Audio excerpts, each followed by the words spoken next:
Long weekend travellers warned as more severe weather due to hit flood-ravaged regions. Why experts are picking a recession despite the Finance Minister's denial. And the Prime Minister gears up to continue conversation with Māori leaders. Te Māria, I'm Sherry Kinnear, and these are the latest New Zealand Herald headlines. Holidaymakers are being urged to stay clear of the Coromandel Peninsula this Waitangi long weekend. Waka Kotahi expects State Highway 25A will remain closed for some time after severe weather caused major damage. The only access into the Coromandel Peninsula is from the south.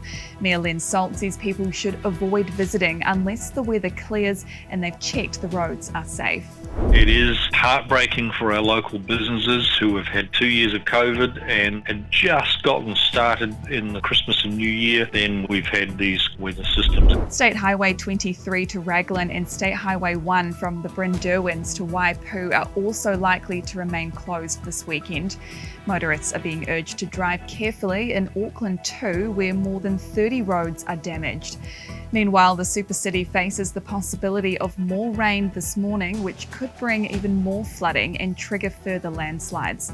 The city's flood response group says people should prepare for more localised flooding, while an orange heavy rain warning is in place for the western half of Bay of Plenty until 11 a.m. today.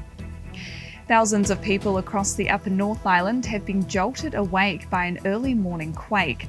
The 4.8 magnitude quake struck 5 kilometres south of Te Aroha at the depth of 6 kilometres just after 2 a.m. More than 11,000 people registered felt reports following the earthquake, the majority of which said the shaking was light. An economic consultancy group says a recession is inevitable. That's despite Finance Minister Grant Robertson saying it isn't a foregone conclusion. Infometrics says while recent GDP growth was higher than expected, it probably won't continue as sectors like construction slow down.